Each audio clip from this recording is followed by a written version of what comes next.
Earth buildings in Yemen, I wouldn't call them earth buildings. I would be more specific because there are various types of buildings that use materials which are from the very soil or the earth or the ground or mountains or wadis. Regarding mud brick architecture, which has been my speciality or point of interest for the last at least 25, if not more years, I've worked in some great detail at establishing how these buildings are made.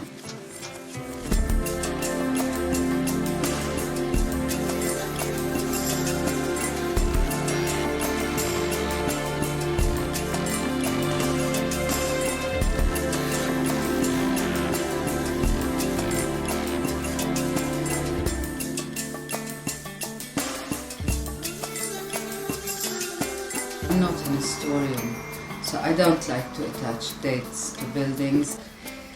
The buildings I've worked on definitely go back to 200, 300 and some more years, but we know for a fact that these buildings have been there since pre-Islamic times, so we're talking of civilizations as old as Saba, Queen of Sheba.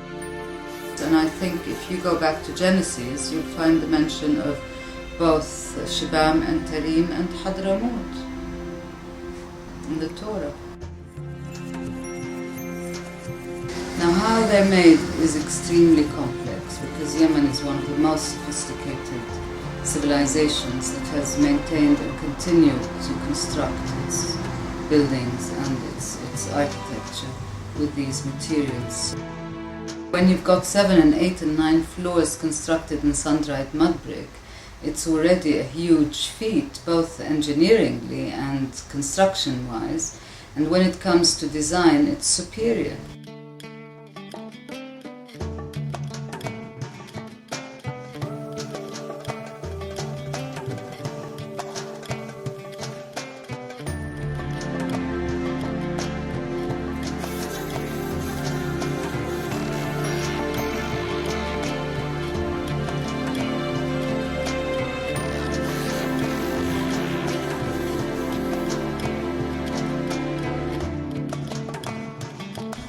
So, whether you construct palaces in sun-dried mud brick and can build up to 40 rooms and 40 bathrooms in one building, as in Khayla, for example, one just has to look and see,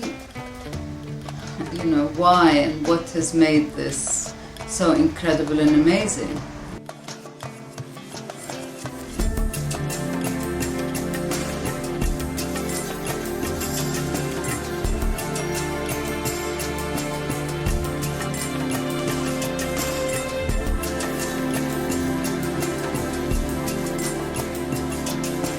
Do you know something? Apart from trying to be philosophical or sounding scientific about the ecology of these buildings, essentially the fact that this architecture has worked so well for hundreds of years for its inhabitants, and it's an architecture that can identify as a culture, as a deep, profound culture, which is very closely related to the socio-economics of communities that have lived there and that have mastered and been the masters of this civilization for so long, I think in itself ought to acknowledge the importance of it ecologically and otherwise.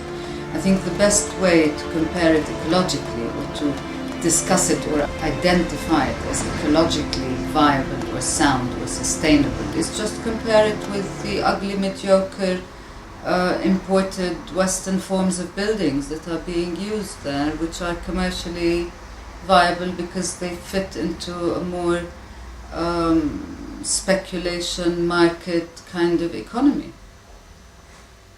Culturally devoid completely. It's not just that they are great because they're ecologically important. It's not that they are great because they are cheaper to build and because people know how to construct them. But it's because there's a very strong cultural, economic, social discipline related to the entire matrix that is built around them, which makes these places very important, and it makes these places exceptional, and it makes these places comparable to any other beautiful city that you find in Florence or in Italy in the countryside.